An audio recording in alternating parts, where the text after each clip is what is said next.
no? So karon check na to sa phone application, especially kaniya tong Tuya na smart plug.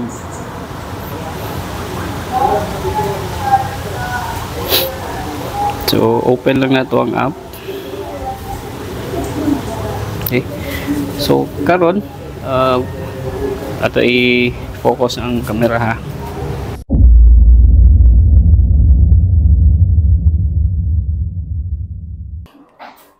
Hello, good morning o maayong buntag sa tanan. So karong adlaw for this video, we'll try to do an upgrade or a change of setup sa ato ang BYD na wall charger. So for most of the times, ang BYD nga wall charger, which is naka-install usually ato hindi siya ginagamit. Pang overnight lang siya nga charge, no? Maybe once or twice every 2 weeks ta mag-charge sa sakyanan. But ang mitabo mo good if we're going to do it on every night, kung mag-charge ka and overnight lang ka, so sa kana mo good nga paagi, dili ta mo kay balo kung unsa siya oras good ma full charge, for example at middle of dawn, may na nang oras so natay buhaton karong adlaw, i-reconfigure lang nato ang setup and also para pod makita ninyo ang internal connection sa ato ang charger. Natay install karon nga katong digital meter, which is capable siya of disconnecting the device at certain scenario. So mao ni siya, no? So kani siya. So this is a GRP 2PW2. So mo siya ang digital meter nga itong gi-install nato sa tong panel previously. Ano siya? Okay. So this one is capable of up to 63 amps sa kaning module nga itong gipalit. And ato ni siyang gi-install as part of the load na circuit breaker. Para later check na to ang scenario, what if kung ma-full charge ng sakyanan, napabay current niya atong ma-read, maski full charge na siya. So ideally, once ma-full charge na siya after 100% normalization, supposedly imo na siyang i-disconnect, but nitabo mo god is overnight mo na to siya i-charge. So sahay nindot atong pagkatulog, mayo ato ang sleep cycle, so di na ta kabantay nga na full charge sa siya at around 2-3 o'clock in the morning. So buntag na nimo siya ma-unplug or ma-turn off ang charger, in which case since naka-plug man gyapon atong charger, naka-on gyapon siya, so na siya gamay nga current siguro nga mo-load gyapon sa iya ha. So by this, may bawaan na to kung pila ang current at that time kung ma-full charge na siya, and through the app sa Tuya na application, pwede na to siya may muwag scenario nga once ma-full charge na siya at a certain minutes after siya ma-full charge, ma-check na to ang current reading. In that way, pwede na to siya ma-turn off. At the same time, turn off po na to ang load, which is ang ato ang charger. Okay? So, ato na siyang install karon, and let's see, check the scenarios kung sa pay pwede nito mabuhat. And of course, dili ta ni siya pwede ma-install kung wala tani na DIN rail na 2P, 2-pole na circuit breaker holder box. So, install sa nato ni. And of course, magamit sa taog kable, which is still number 8 nga THSN nga wire gauge para ma-kon gyapon siya. Safety gyapon siya with regards to heat dissipation sa ato ang kable. So, ato sa na siyang bakason. And then pakita na to later asa na to siya install. Okay?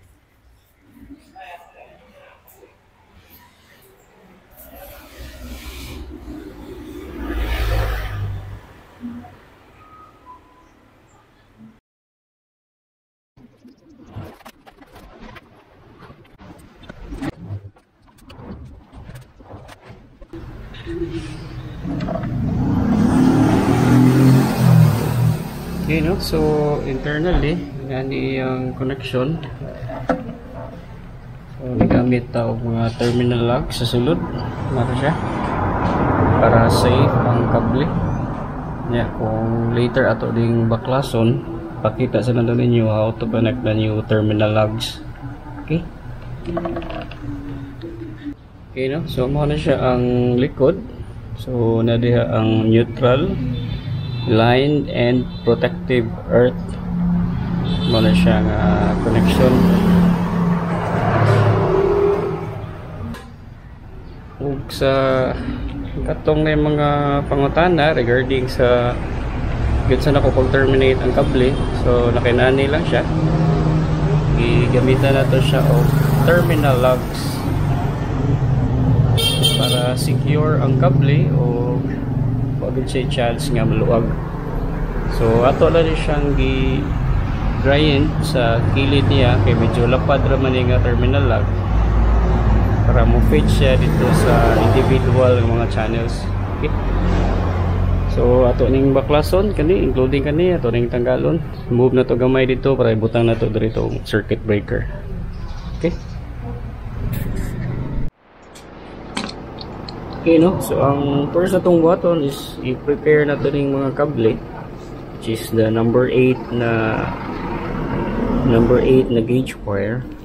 So sa ako lang giingon ganina para masi-sure gid nato, ma-sure nato nga fit gid nato ang paggamit sa kable. So di kani para nako, para safe lang yun, di siya magsilbi nga ato lang na siyang i-diretso o screw sa back end sa ato ang charger, since kani mangod siya carries a large amount of current, no?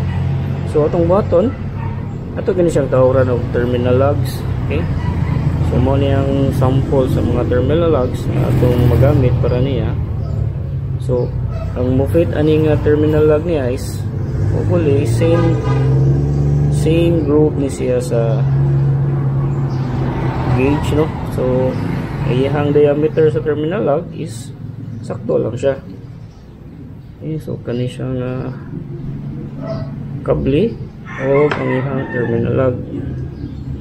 Okay, so in order na matarong tani siya og crimp, gamiton taning hydraulic nga crimping tool. Okay, so ato na siyang i-turn on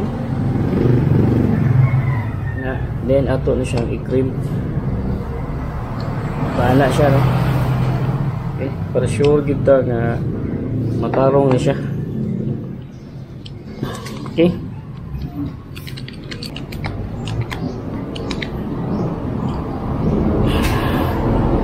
okay, so yun na siya, no? Yeah. So hydraulic crimping tool.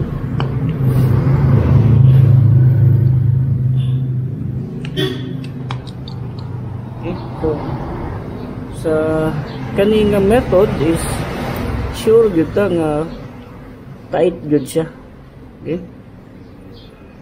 no, so ano ni siya. So same goes with the other thing. So kani siya is medyo lapad-lapad man ni siya nga terminal log. Ato lang siyang panipsan gamay para mo-fit siya dito sa likod sa ato ang guwan charger.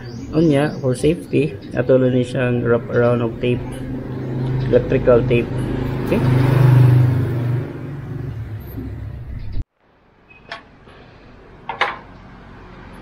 okay, so diri pod na-install na pod nato ang digital meter. So iyang casing nga naka DIN rail pod siya. So kable ato ni siyang insert diri sa babaw. Butangan lang nato og yan, flexible hose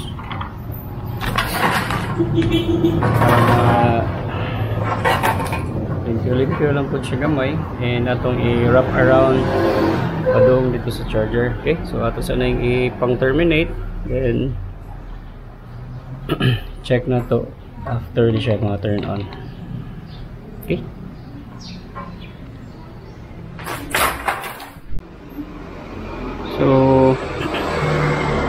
so mano na karon ang atuang terminal lug position sa backplate sa charger, no? Ano itong charger, mano ni iyang wiring position sa likod. Okay, so hopefully makita niyo siya. Okay, so kana ang portion. So importante kayo gamitan nato siya og terminal lug. So nakaposisyon naman so next step na to is install na to siya dire with the panel and positioning. So installed na itong digital meter, medyo bali lang iya display, but mausabrat na since ang input magod is nagikan sa babaw and output sa ubos. So since na turn on na to ang breaker, off pa ang ato ang charger, kay ato pa ning i-activate. So for us to control this one, need na to i-add sa ato ang Tuya na app. Okay, so para ma-add na to siya, i-open na to ang ato ang Tuya Smart nga app. So first open na to ang app, which is kani Tuya Smart. So natakaroon dire. Okay, so nakita dayon niya nga naay bag-ong device. So dire sa ato network, na-detect na niya na nanay connected na ATORC smart energy meter. So click na to add. Okay, so muna na siya searching for available Wi-Fi. So ano na to siya ipag-connect sa PCAS.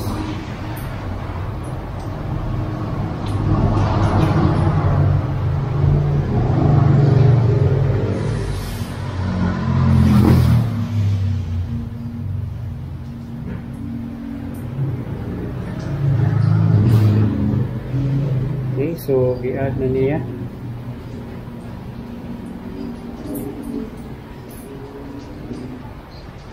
Wait lang kadali.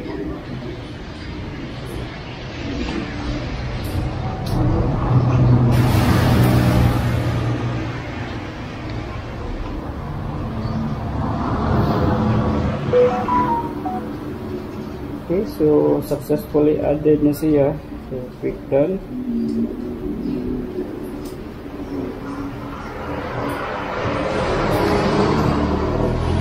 Okay, so na-add na natin niya. So ato lang yung butangan siguro yung name lang kani.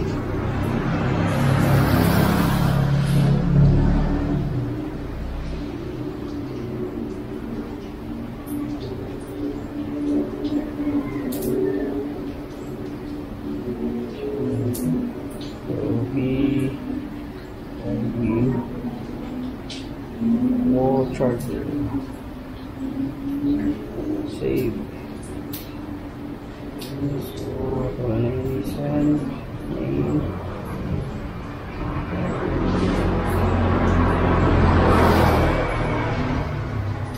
Okay, so na-add na. So, kung imo nito sliton kaning sa lower portion na ay power on button, so supposedly mo turn on sa niya itong charger. So, check na ni. Okay, so successful siya, i-turn on na. Okay, so with this na app, pwede na to siya manually turn on and turn off or something else. So karon makita lang na to ang current voltage, which is 235.8 volts, zero current, kaya wala pa man tayo isaksak na load, which is ano to ang sakyanan. Okay. So check ko na to sa pala yung setup na pwede na itong buhatin. So i-turn off. Yes. Okay. So, sa setup, atong panahon ko sa pailaing settings na pwede na ito ma-on. Okay, so una, ang importante yan kining over voltage protection. So, kunin mo kang 280 lang siguro.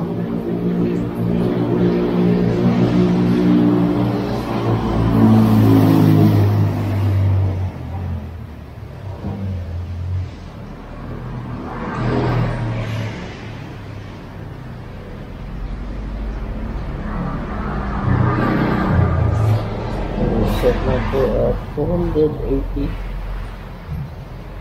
Okay, and overcurrent protection, since ang gamit ani niya is only the charging sa kanan, so which is 32 amps, so pwede dito siya butang at 33 amps or 35 lang siguro. Okay.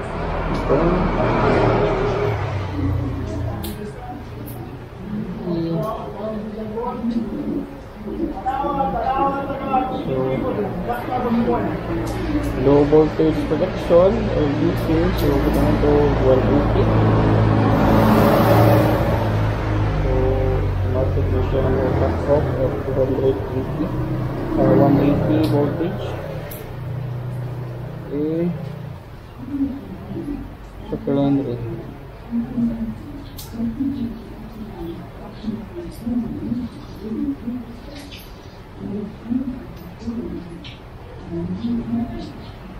So the system is forced to avoid power failure.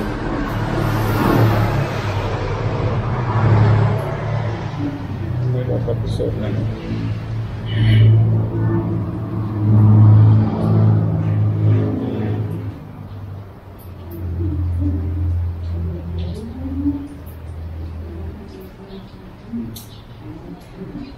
So pag mag-charge man ta, so dapat wala kay 2 minutes.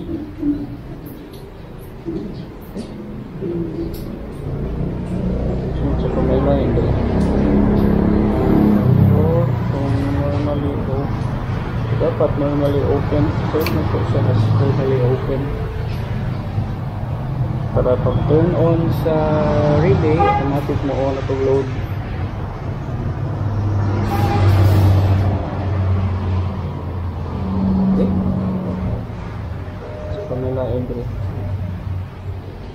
Screen rotation sakto kay og atong tanawon dire. Ang screen niya is baliktad. Okay. Ako na ito ng screen rotation 90 degrees. Okay, so rotate siya. So rotate pag ito 90 degrees. Okay. So mana na iyang actual na posisyon. At least kita na ka sa charging current, wattage o gano'n pa. Ayos! So, system mo. So, napaibang settings na rin, no?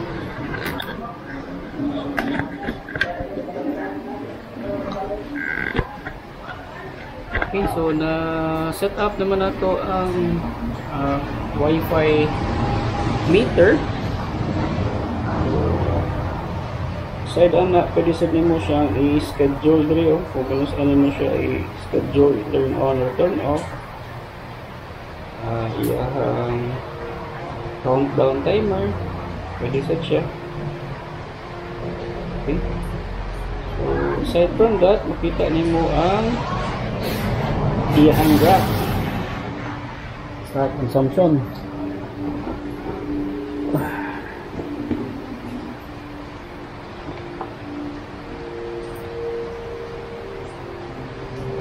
Okay.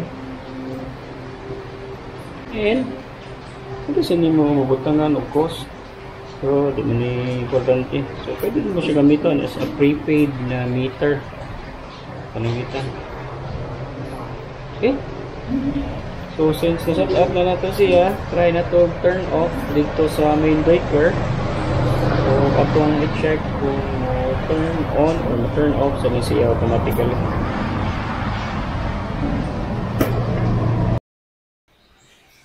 Okay, so manatanan. Muna niya atong final situation, muna niya atong final setup sa ato ang wall charger. Okay. So ubos na siya itong mga may comment last time na ano ko nung taas kayo sa previous locations babaw. So unfortunately that time kulang atong kable. So karon ano tay bagong kable, so new location. So karon test na to ang charging sa sakyanan. Just naka-park lang dito sa Pikas. O later ma-monitor po nato dire sa ato ang smart meter kung pila ang makonsume niya up to wattage. Okay, so try na to.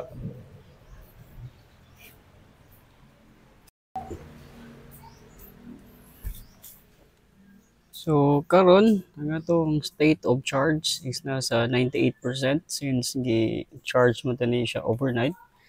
So ang ato lang gustong mahibaw-an o unsay may tabo after it is charged at 100%. So atong i-check kung naabay trickle charge nga may tabo if it's charged up to 100%. And that way, double check po na to kung pila ang current after fully charged. Kung naam gani, kung gamay, so at least kibaluta nga pwede ta mo create og scenario sa Tuya app na if after fully charged at 100% and current charge is below zero or 0 point something, so pwede na to siya imuan og automation na if after checking the current at less than pila ka percent or pila ka charge or pila ka amperes, then pwede na to siya i-turn off automatically after that. Okay? So, sige, atong i-saksak karon ang charger, turn on na to ang breaker, o i-check na to sa phone kung pila ka minutes siya o sa fully charged since 98% man siya karon.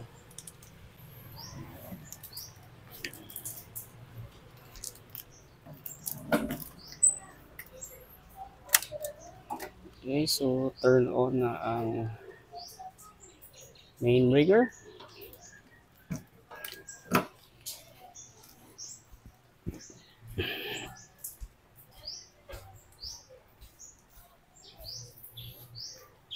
So, turn on na sad ang charger. Ang smart meter na to, turn on na sad. Nag-boot up pa since naka-turn off man ang plug. So, atong i-ready ang cable.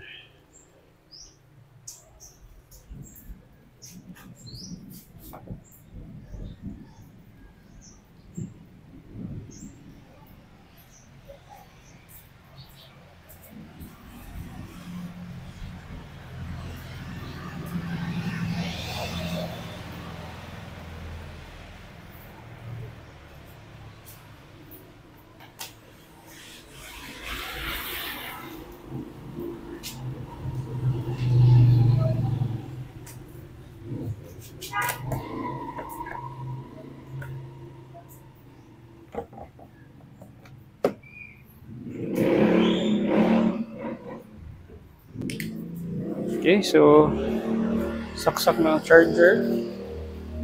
Naka-turn off pa ang load since naka-manually operated mo na siya. So ito siya i-turn on sa app.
Ilagyan niya kay mo connect man diretso sa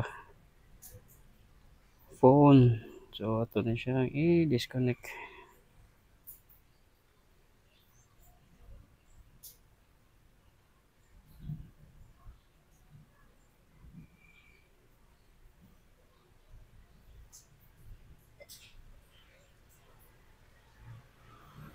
Okay, so disable na nato ang auto connect para makakonect sa wifi. So galing nang bubalik yun siya.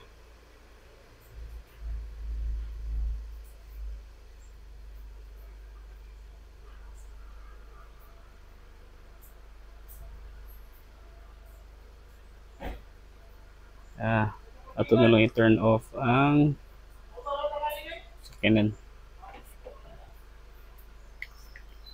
Okay, so turn off na. Ganiha charge is around 98%. Okay, so turn on na to ang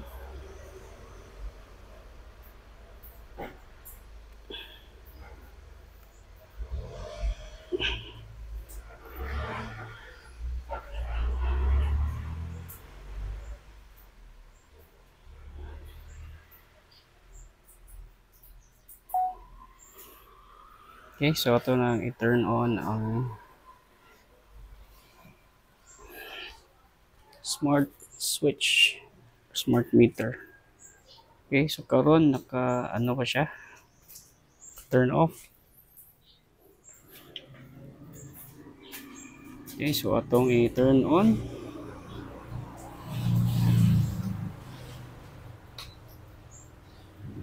Okay, so blinking yellow. So buot pa sa buot, connected ang charger. So ato nang i-tap ang ato ang card. Kani.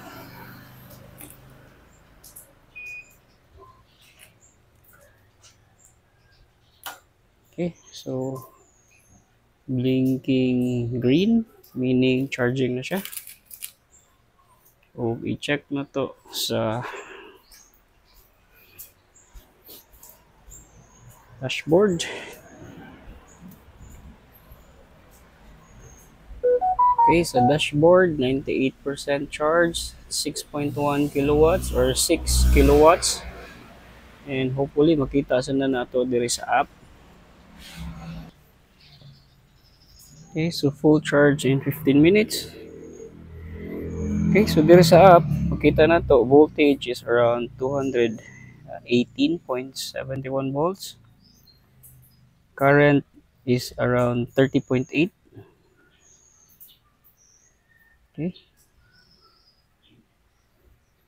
So kita na to diri ang graph. Okay, so 14 minutes to full charge.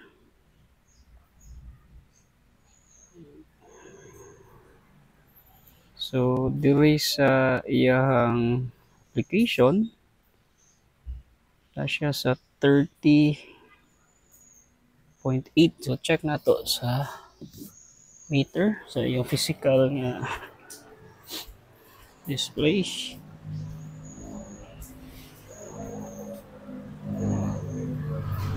You know, so way mo i-compare, almost pareha sila. 218.91 volts.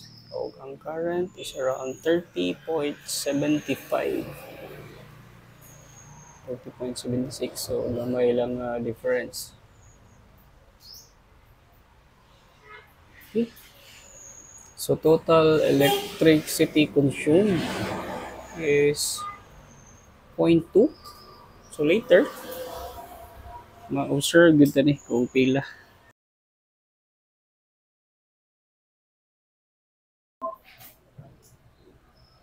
Okay, so full charge now, 100%.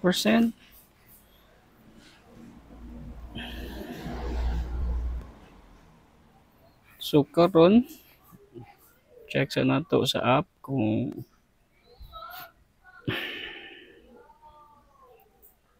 sa iyang refresh sa current reading. Okay. So 0.0 032. Okay.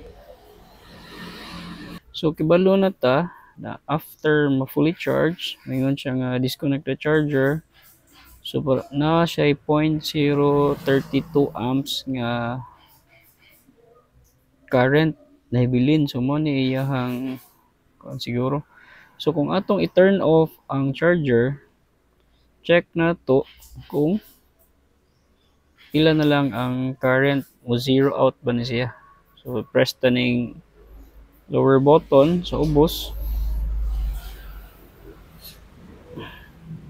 O ato po i-check ang charger.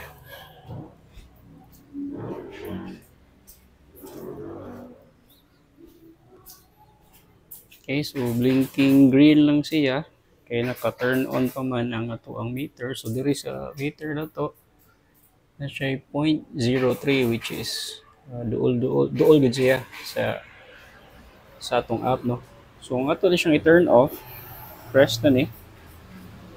Yan eh. Yes. Okay, so turn off na siya. So later mo update na sad niya ang current. Well, hopefully mo zero out po din siya.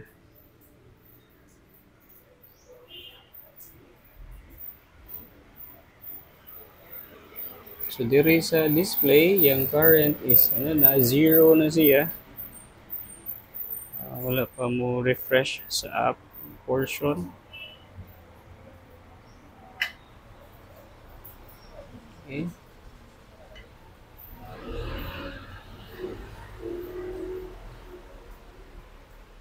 So at least pwede na to siyang himuan o automation na if current is less than 0.03, automatic na to ipa-turn off ang charger. Okay. So matry tani sa sunod na to nga charge. Okay, so 0 amps, 0 watts. So 1.8 kilowatt ang ato ang total electricity for 2%. So around 21 pesos. 2%, 21 pesos. Okay. Base up. Okay, so 0 na gid siya karon. O pwede na taning i-turn off ang charger. Okay.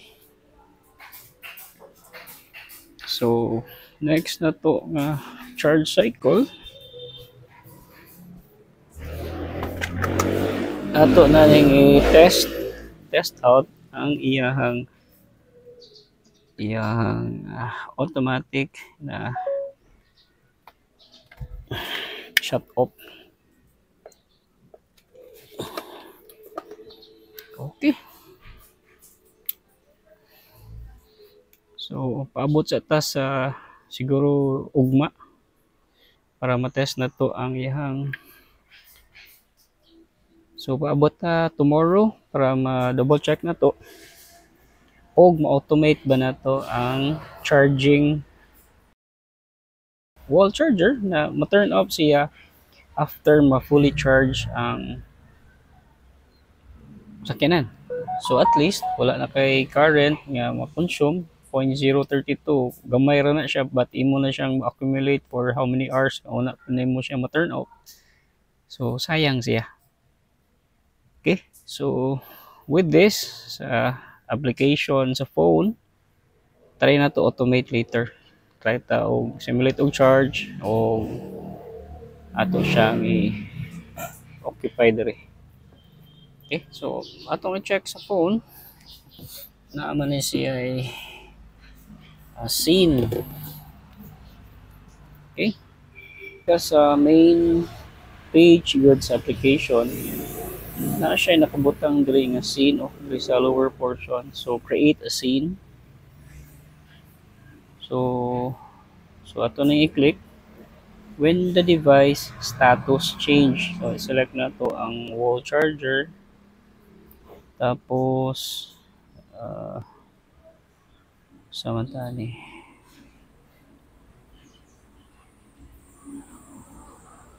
So nadri sa ubos current. So if ang current is less than 0.03 amps, so pila man na 3 amps. Current is less than 5 amps. 5.00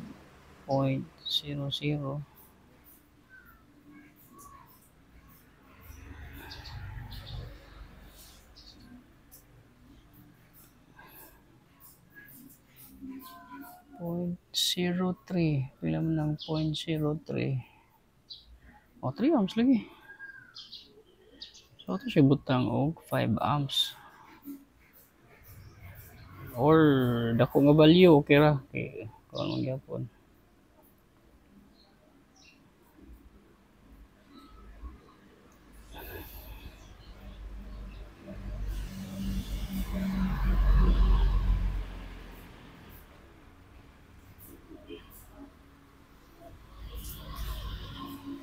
So 5.00 amps. Okay, so kung less than 5 amps, ato siyang i-turn off. So next, there is automation. So BYD wall charger, less than 5 amps, then add task.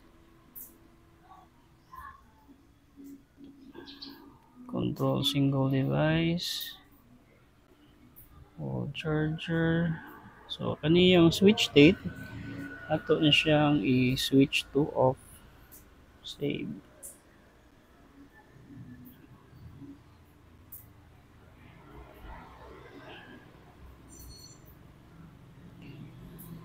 Okay. Next.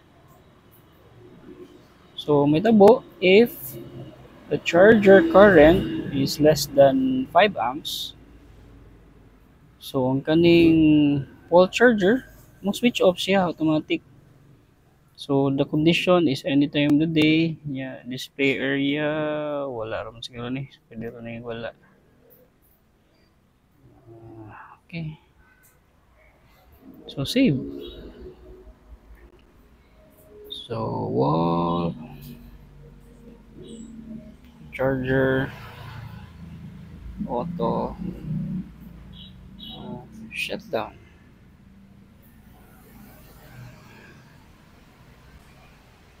Okay. So na natay scene dire, automatic ni siyang shutdown.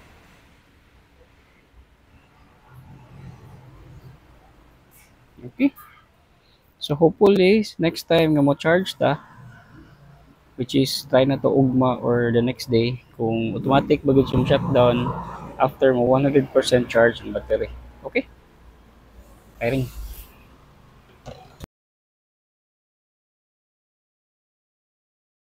Okay, good afternoon o may hapon sa tanan. So it's now the next day.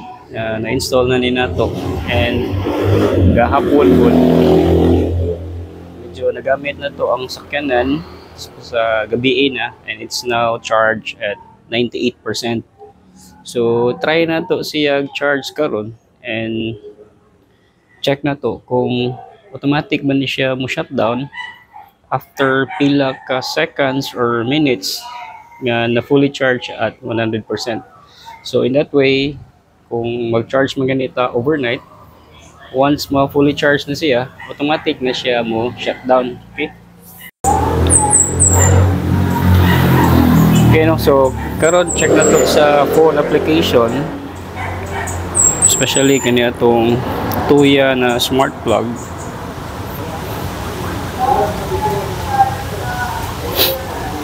So open lang na to ang app. Okay. So karon ato i-focus ang camera ha. Okay. So balik ka karon. Lang mga 2 minutes na lang. Okay, so full charge na. Okay, ayos. Sakto kayo. So it will work if na siya load. So pag reach 100%, automatic may shut off na nga to ang wall charger. So but pasabot, check na to diri sa log. Ito siya na to. Namin siya yung so 0 amps na. And diri sa log na to, mo display na ni later ang sa siya rasa ng time off. Okay, so automatic siya ni shutdown or ni turn off at 1:42 PM. So nag-start siya at 1:23. So exactly mga 9 minutes. Padali day.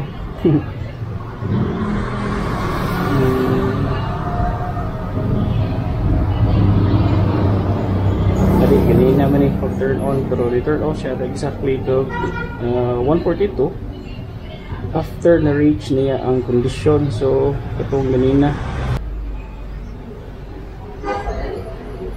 Okay, so balik ta dire sa kanan. So it's now 100% and automatic niya na detect. Ayos. Okay, so we have successfully integrated the automation na automatically mo turn off ang atoang wall charger once mo fully charge na ang atoang battery at 100% by using the smart meter through the app sa Toya. Na you can create scene or scenario na once ma-detect sa meter na the current is already below 32 amps for that matter or iyang kuan, automatic mo siya mo stop ang charger. So once ma-detect na yung scenario, automatic na i-shutdown ang atoang charger. Okay? Ayos, so sa kading nga paagi, dili na ka mag-uol every time na mag-charge ka somewhere overnight. Okay?